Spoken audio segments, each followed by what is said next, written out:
Hello guys, नमस्कार, जोहार, आदाब, सत श्री अकाल। जंप फाइटर नंबर 1 का आप सभी का ग्रांड वेलकम है साथियों, हार्दिक स्वागत है।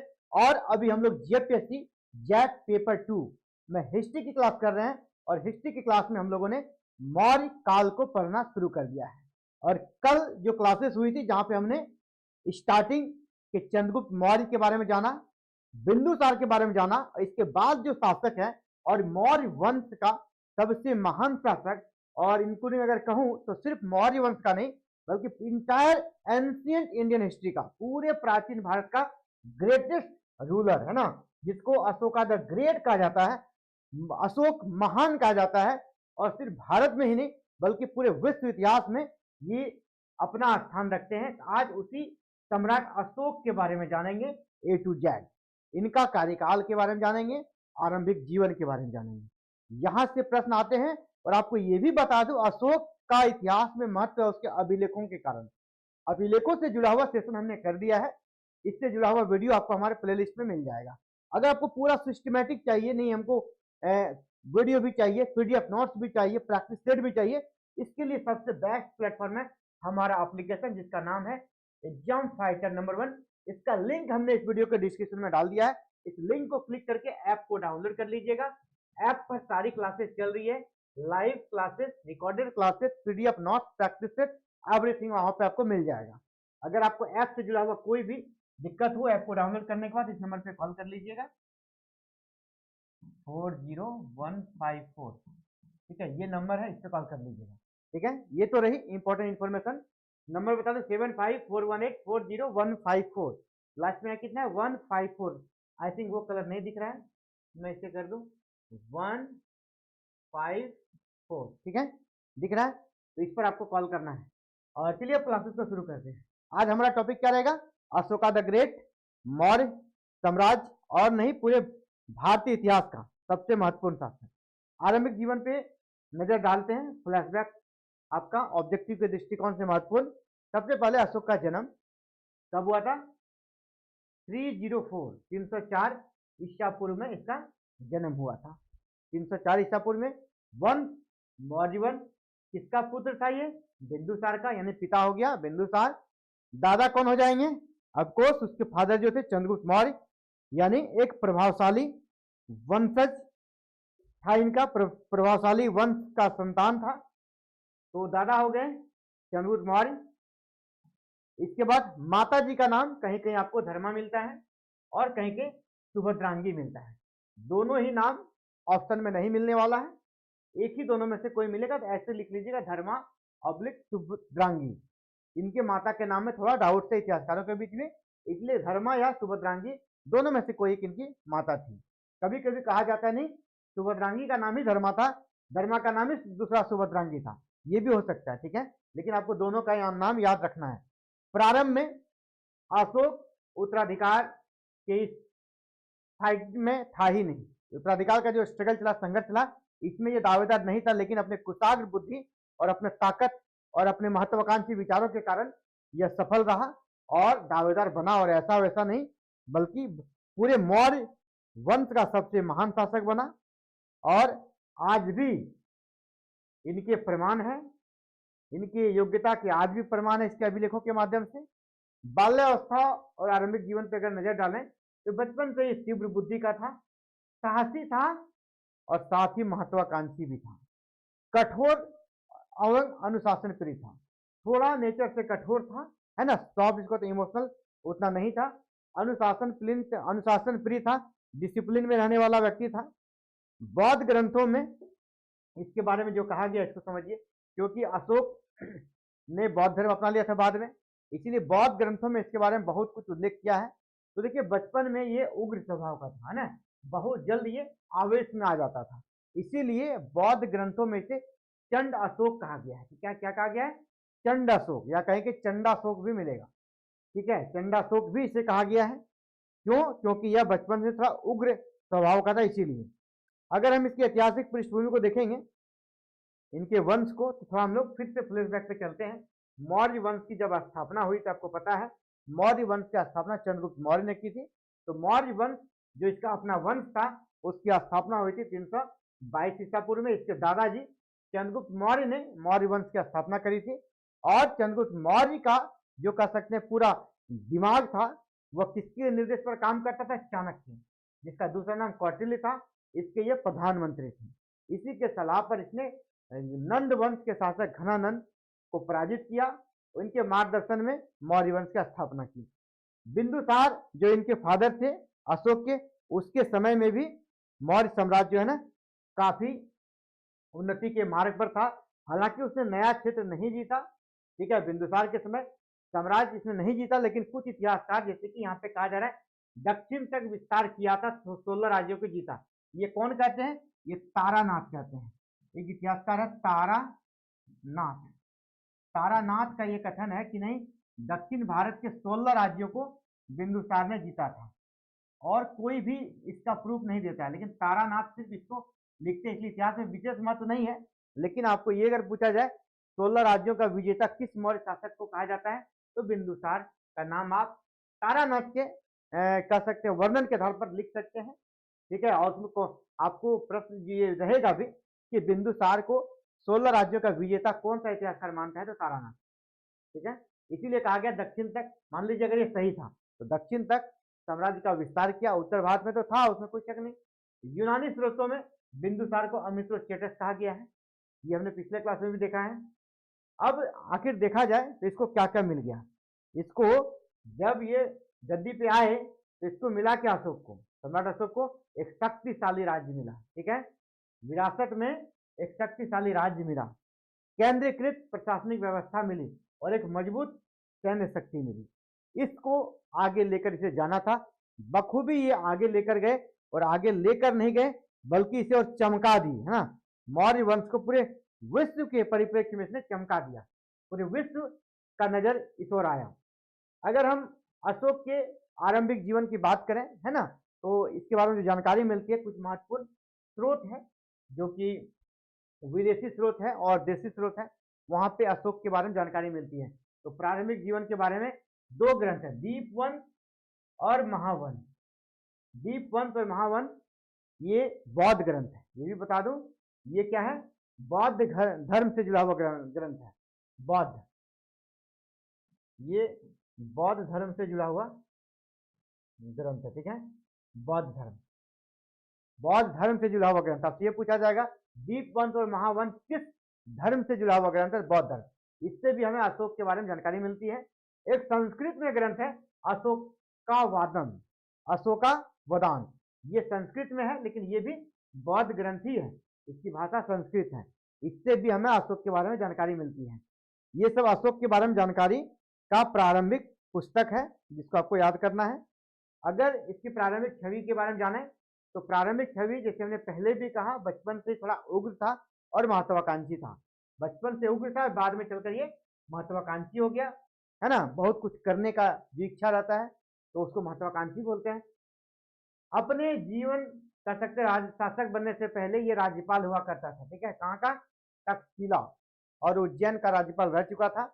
और वहां पर जो तक्षशिला में विद्रोह हुआ था, तक्षशिला का जो दूसरा विद्रोह हुआ था, उसको इसने बड़े ही कह सकते हैं कि अपने उग्र स्वभाव के कारण बड़े ही क्रूरता से उसका दमन किया, और फिर दोबारा वहां पर नहीं हुआ, ठीक है।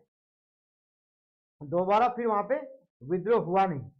तो अशोक ने तक्षशिला के विद्रोह का दमन करने में महत्वपूर्ण भूमिका निभाया, और एक प्रकार से यही उसके जो विद्रोह हुआ था तक्षशिला में, यही उसके आगे प्रशासन के क्षेत्र में उसका जो कुशलता है वो प्रमाणित हुआ, और दुनिया के सामने और विशेषकर बिंदुसार के सामने, उसके जो पिता थे, आया कि नहीं अशोक भी आगे इस साम्राज्य को ले जा सकता है।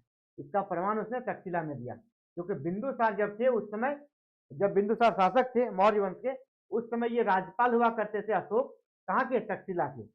ये राज्यपाल थे अशोक। अशोक क्या थे? राज्यपाल। कहाँ के? तो तक्षशिला और उज्जैन दोनों जगह के। तो वहां के विद्रोह को इसने दबाया था, इसीलिए इसको कह सकते हैं उस पहली बार ये नजर में आया, ये कुछ कर सकता है। आपसे क्वेश्चन ये भी आता है, शासक बनने से पूर्व अशोक कहाँ का राज्यपाल था? ठीक है, तक्षशिला और उज्जैन का राज्यपाल था। आरंभ में इसे चंडाशोक कहा जाता, क्योंकि बहुत उग्र था, बहुत क्रूर प्रवृत्ति का था, बहुत ज्यादा हिंसक प्रवृत्ति का था, इसलिए इसे चंडाशोक भी कहा जाता है। अब है कि सत्ता उत्तराधिकार के संघर्ष के बाद मिली। उत्तराधिकार का संघर्ष कहा जाता है कि काफी दिनों तक का, लगभग 4 साल तक, बिंदुसार की मृत्यु के बाद 4 साल तक उत्तराधिकार का लगभग संघर्ष चला, तब जाकर ये सत्ता पर विराजमान हो पाए। और कहा जाता है कि इसने सत्ता प्राप्ति के लिए अपने 99 भाइयों की हत्या की थी। ठीक है, ये कहा जाता है, लेकिन इसके लिए कुछ विशेष ठोस प्रमाण नहीं है, लेकिन ऐसा माना जाता है इसने सत्ता प्राप्ति के लिए अपने 99 भाइयों की हत्या की थी, तब जाकर इसे सत्ता मिली थी। अगर सत्ता जो प्राप्त हुई, अगर देखा जाए तो वो 268 में ही इसे प्राप्त हो गई थी, लेकिन इसके बाद जो उत्तराधिकार का संघर्ष चला, लगभग 4 सालों तक चला, इसके बाद ये राज्याभिषेक करा पाए, है ना। यानी राज्याभिषेक इसने 264 में कराया था। 264 में बीसी में इसका राज्याभिषेक हुआ, जो विधिवत रूप से होता है, और पूर्ण सत्ता की जो प्राप्ति हुई, और 2 सालों के बाद जितने और भी दुश्मन थे उसका निपटारा करने के बाद 262 ईसा पूर्व में इसे कह सकते पूर्ण रूप से इसकी सत्ता स्थापित हुई।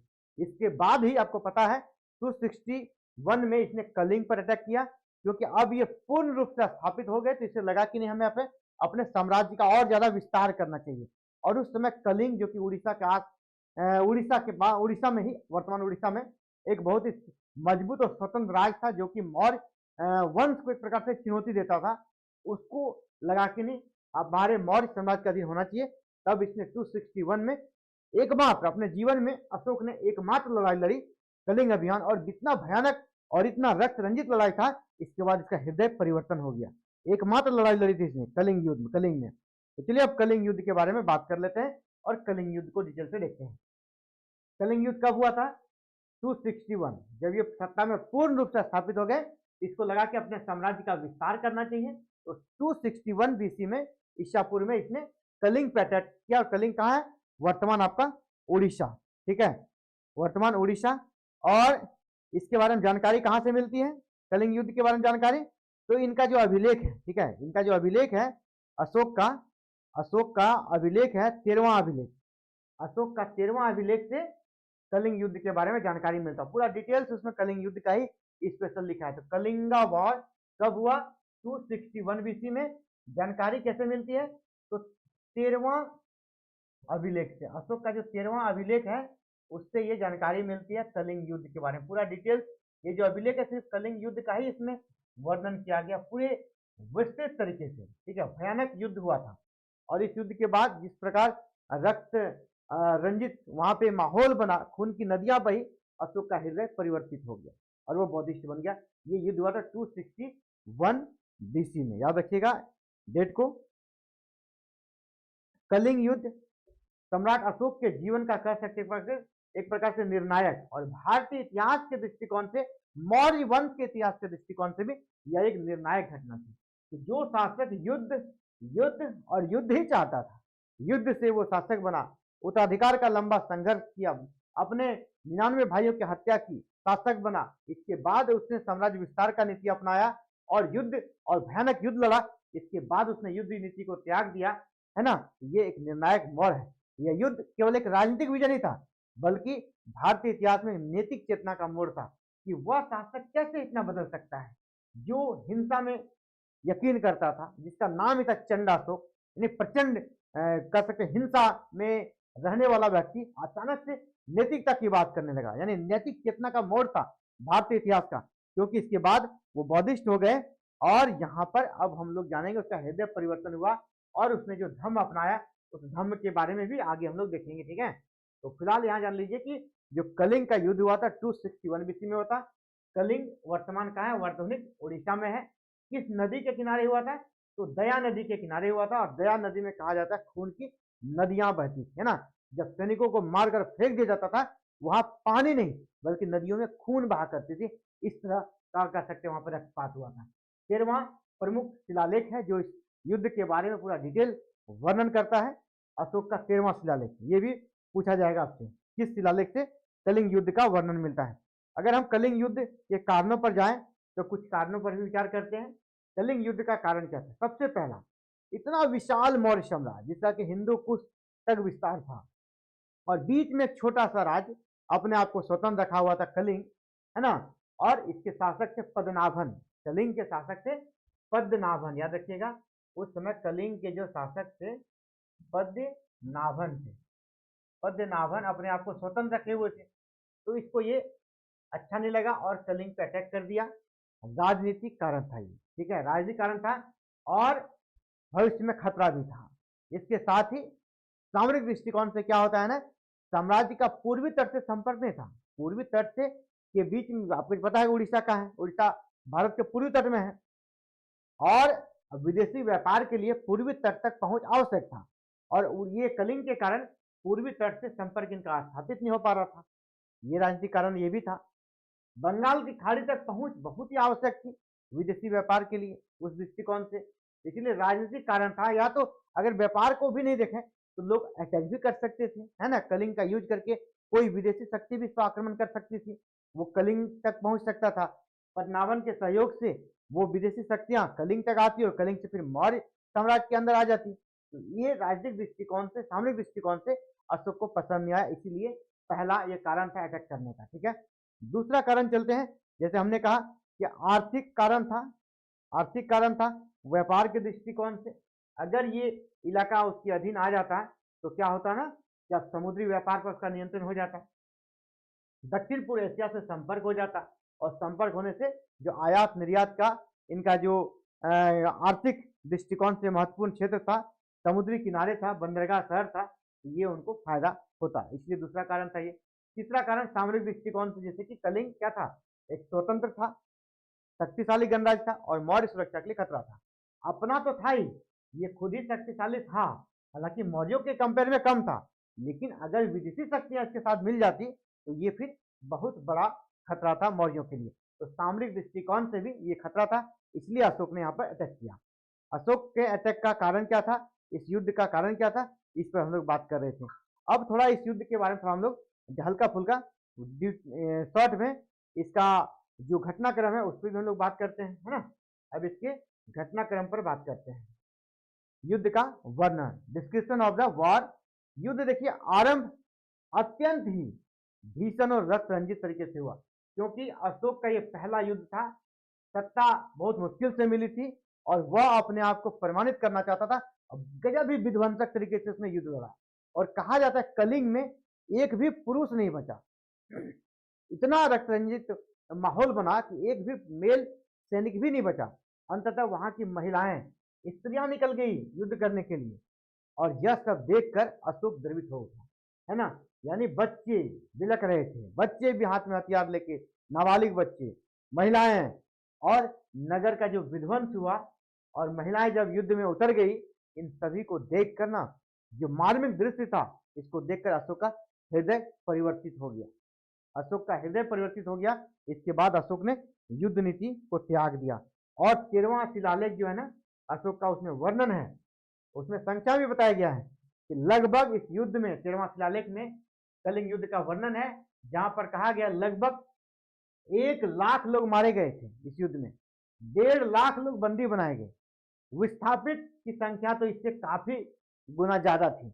इतने लोगों का घर उजड़ गया, वो कहाँ चले गए, किधर चले गए, कोई अता पता नहीं, वो विस्थापित हो गए, अपने जगह से वो भाग गए। तो ये युद्ध है जो कि प्राचीन भारतीय इतिहास का सबसे विध्वंसक और परमाणिक युद्ध माना जाता है।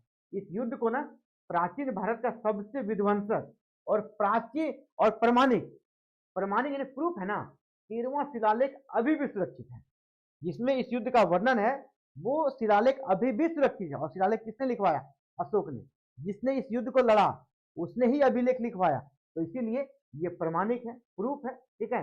प्राचीन भारतीय इतिहास का सबसे प्रमाणिक युद्ध है ये और सबसे विध्वंसक है, इसका प्रूफ मिल चुका है, ठीक है। तो ये कलिंग युद्ध के बारे में हम लोग देख रहे थे। अब अशोक के काल में एक जो महत्वपूर्ण घटना घटी थी वो था कि इसने धर्म को अपना लिया और धर्म को तो बाद में चलाया, इसने क्या अपना लिया, बौद्ध धर्म को। तो बौद्ध धर्म को जब अपना लिया तो बौद्ध धर्म के उन्नति के लिए, प्रगति के लिए इसके कार्यकाल में एक बौद्ध संगीति भी हुई। बौद्ध संगीति मतलब क्या हुआ, बौद्ध धर्म के विभिन्न विद्वानों का बीच बीच में समय समय पे संगम होता है, उसका सम्मेलन होता है, इसी को कहते हैं बौद्ध संगीति। तो जो तृतीय बौद्ध संगीति थी, थर्ड, है ना, तृतीय बौद्ध संगीति, याद रखिएगा थर्ड, फर्स्ट और सेकंड पहले हो चुका था, ये तृतीय बौद्ध संगीति अशोक के काल में हुई थी। अब हम लोग बात करेंगे तृतीय बौद्ध संगीति के बारे में, कुछ जान लेते हैं। तो देखिए तृतीय बौद्ध संगीति बौद्ध संघ के इतिहास की महत्वपूर्ण घटनाओं में से एक है और इसको अशोक का संरक्षण मिला था, अशोक के काल में हुआ। इसको क्यों कराया गया था, इसको क्यों कराया गया था, क्योंकि अशोक एक ऐसा शासक था जो हर चीज सुव्यवस्थित चाहता था, हर चीज सुदृढ़ चाहता था। और जो बौद्ध संघ था उस समय, जो बौद्ध संघ था उसमें बहुत सारी बुराइयां आ गई थी, ठीक है, बहुत सारे कह सकते हैं अनैतिक कार्य भी हो रहे थे जो कि अशोक को पसंद नहीं था। जब शासक ही उस धर्म को अपना लिया है तो धर्म में जो बुराई है उसको तो मिटाना पड़ेगा। इसलिए इसने बौद्ध संघ की शुद्धि और सिद्धांतों का पूर्णतः पालन होने के लिए, पूर्णतः पालन कराने के लिए इसने सबसे पहले ये संगीति का आयोजन किया। बौद्ध संगीति हुई, बौद्ध धर्म का एक विशाल सम्मेलन हुआ। कब हुआ, किसके नेतृत्व में हुआ, तो इसको चलिए देखते हैं। तो संरक्षण था अशोक का, लेकिन ये किसकी अध्यक्षता में हुआ, आपसे कभी कभी ये भी पूछा जाता है, ठीक है। तो ये हुआ था पाटलिपुत्र, वर्तमान पटना, पाटलिपुत्र में हुआ। तृतीय बौद्ध संगीति कहाँ हुई, तो पाटलिपुत्र में। कब हुआ, 250 ईसा पूर्व में, कभी कभी 251 ईसा पूर्व भी दे दिया जाता है। इसके संरक्षक सम्राट अशोक थे, यानी अशोक के काल में हुआ। और ये जो बौद्ध संगीति हुआ मोगलीपुत्र तीस, इसकी अध्यक्षता में हुआ। यहाँ से प्रश्न आता है कि तृतीय बौद्ध संगीति कब हुई, 250 ईसा पूर्व में। कहां पर हुआ तृतीय बौद्ध संगीति, तो पाटलिपुत्र में। किसके संरक्षण में हुआ, सम्राट अशोक के नेतृत्व में।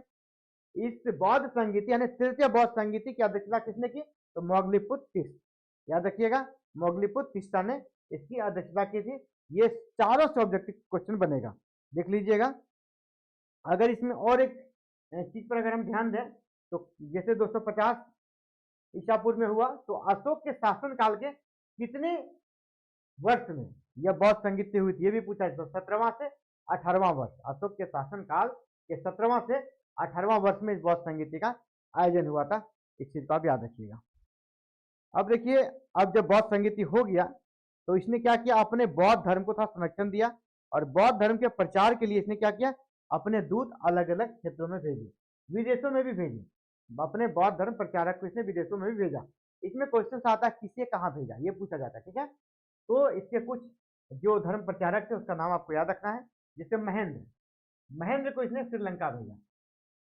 महेंद्र को कहाँ भेजा, ये पूछ दिया जाएगा कि बौद्ध धर्म के प्रचार के लिए सम्राट अशोक ने महेंद्र को कहाँ भेजा था, तो श्रीलंका। इसी प्रकार संघमित्रा को भी श्रीलंका भेजा और श्रीलंका में विशेषकर बौद्धि वृक्ष, जो श्रीलंका में बौद्धि वृक्ष है वहां पे इनको भेजा था। यानी महेंद्र और संघमित्रा दोनों कहाँ गए थे लोग, श्रीलंका, दोनों श्रीलंका। इसी प्रकार कुछ को मध्य एशिया भेजा, कुछ को चीन और कुछ को दक्षिण पूर्व एशिया, इन दोनों का नाम याद रखिएगा। अशोक द्वारा बौद्ध धर्म को एक प्रकार से कर सकते हैं वैश्विक पहचान मिला, वैश्विक प्रचार हुआ। आज भी देखिए श्रीलंका बौद्धिस्ट कंट्री है ना, चाइना बौद्धिस्ट कंट्री है। तो इस इलाके में जो बौद्ध धर्म का प्रचार हुआ इसमें अशोक का योगदान महत्वपूर्ण है। तो साथियों, आज हम लोग देख रहे थे बौद्ध धर्म के बारे में ये देखा है, और आज हम लोग देख रहे थे सम्राट अशोक, है ना, सम्राट अशोक, अशोका द ग्रेट जिसको बोलते हैं, और इसके बारे में जाना। और अभी अगले क्लास में हम लोग क्या पढ़ेंगे ना, अशोक से जुड़ा हुआ इंपॉर्टेंट और एक टॉपिक यहाँ पर देखेंगे। तो हम लोग कल अशोक का धम्म की नीति, ठीक है। नेक्स्ट क्लासेस में हम लोग क्या देखेंगे, धम्म की नीति, जो कि काफी इंपॉर्टेंट है। अशोक का धम्म के बारे में पढ़ेंगे। और पुनः आप सभी को कहना चाहेंगे, अगर आप सिस्टमेटिक ढंग से पेपर 2 हिस्ट्री की क्लासेस करना चाहते हैं जेड के लिए, झारखंड एलिजिबिलिटी टेस्ट के लिए, जेपीएससी जेड के लिए, तो इस वीडियो के नीचे डिस्क्रिप्शन बॉक्स में हमने अपना एप्लीकेशन का लिंक दिया है, ऐप का लिंक है जिसका नाम है एग्जाम फाइटर नंबर। उस लिंक को आपको क्लिक करना है, ऐप आपका क्या हो जाएगा, डाउनलोड हो जाएगा। ऐप डाउनलोड हो जाएगा। ऐप डाउनलोड होने के बाद आपको कहाँ जाना है, स्टोर सेक्शन पे। डाउनलोड जब हो जाएगा तो आपको स्टोर सेक्शन पे जाना है, STORE मिलेगा मोबाइल पे, स्टोर सेक्शन, और वहां पर जाइएगा, अलग अलग कोर्सेज दिखने लगेगा। मैं आपको दिखा दूं कौन कौन सा कोर्सेज दिखेगा। वहां पर आपको चले जाना है जेट पेपर 2 हिस्ट्री की क्लास में, और अगर आप वहां चले जाते हैं और हमारे साथ जुड़ जाते हैं ना, तो जो 6% रिजल्ट आना, आपको पता है ना जेट में कितना रिजल्ट आएगा, 6% बच्चों का ही आएगा, सबका नहीं आएगा। ये पात्रता परीक्षा भले है लेकिन जेटेट नहीं है, जो क्वालिफाइंग मार्क्स लाएगा सब पास हो जाएगा। यहाँ वो सिस्टम नहीं है, ठीक है। ये जेट है, यहाँ 6% ही रिजल्ट आता है, यूजीसी नेट की तरह 6% बच्चों का रिजल्ट आएगा, ठीक है। ये देखिए क्लासेस यहाँ पर अलग अलग क्लासेस हैं हमारे एप्लीकेशन पे। जब ऐप को डाउनलोड कीजिएगा तो हमारे सारे कोर्सेस आपको दिखेंगे फिर। उसमें से आपको नीचे जाना है, नीचे जाना है, और यहाँ पर देखिए आपको दिख रहा होगा class get paper to history, ठीक है। गेट पेपर टू हिस्ट्री की क्लासेस आपको यहाँ पर दिख रही है, इसको आपको क्लिक करना पड़ेगा, ठीक है। यहाँ पर आपको इसको क्लिक करना पड़ेगा, ये ओपन हो जाएगा। इस क्लासेस में आप एंट्री ले सकते हैं, और यहाँ अगर एंट्री लेते हैं तो आपको क्या क्या मिलेगा, लाइव क्लास भी मिलेगा, रिकॉर्डेड क्लास भी मिलेगा। अगर मान लीजिए लाइव आप नहीं कर पाए तो रिकॉर्डेड क्लास मिल जाएगा, पीडीएफ नोट्स भी मिलेगा, पीडीएफ नोट्स भी मिल जाएगा। इसके साथ ही आपको आपको प्रैक्टिस सेट भी दिया जाएगा, यानी एग्जाम के पहले आपको एग्जाम वाला फिल हो जाएगा। ये सारी चीजें आपको मिल जाएगी इस ऐप को डाउनलोड करने के बाद। और आपको पता है कि जेट में 6% बच्चों का रिजल्ट आना है, सबका रिजल्ट नहीं आना, 6%। अगर 2 लाख बच्चों ने फॉर्म भरा तो 12,000 ही रिजल्ट आएगा, और उस 12,000 में आपको अपना स्थान बनाना है। मान लीजिए आपका हिस्ट्री में अगर टोटल कितने, हिस्ट्री में मान लीजिए कि 10,000 बच्चों ने अप्लाई किया, 10,000 बच्चों ने अप्लाई किया हिस्ट्री में, तो आपका 6% उसका रिजल्ट आना है, ठीक है। अगर 100 बच्चों ने किया मतलब 6 रिजल्ट आएगा। अगर 1,000 बच्चों ने किया तो 60 का आएगा। अगर 10,000 बच्चों ने किया तो 600 बच्चों का ही रिजल्ट आएगा, 600, यानी 10,000 में 600 में आपको स्थान बनाना है। ये चुनौतीपूर्ण होगा, इसीलिए एक सही मार्गदर्शक, सही डायरेक्शन में आपको क्लासेस करनी चाहिए, ताकि क्योंकि हम लोग यूजीसी नेट के पैटर्न पर आपको लेकर जा रहे हैं, और यूजीसी नेट के पैटर्न से थोड़ा बिलो ही रहेगा, तो निश्चित रूप से आप यहाँ सफल होंगे। तो आपको जल्दी से क्या करना है, एग्जाम फाइटर नंबर का ऐप को डाउनलोड करना है, और क्लासेस में एंट्री लेकर क्लासेस का लाभ लेना है, और हिस्ट्री में आपका रिजल्ट पक्का हो। यही शुभकामना। मैं हिस्ट्री से JRF हूँ, तो मुझे इसका पूरा आइडिया है, कोई दिक्कत नहीं होगा आपको, आराम से आपको मंजिल मिलेगी। एग्जाम फाइटर नंबर से आज ही जुड़े। सबसे पहले चैनल को सब्सक्राइब कीजिए, चैनल को सब्सक्राइब कीजिएगा तो आपको वीडियो यहाँ पे मिल जाएगा। पीडीएफ नोट्स वगैरह जो बाद बाकी चीजें हैं, प्रैक्टिस सेट, वो यहाँ पे नहीं मिल पाएगी, इसके लिए आपको ऐप पे जाना होगा, ठीक है। तो फिलहाल इस वीडियो में इतना ही। Thank you. जय हिंद, जय भारत, जय झारखंड।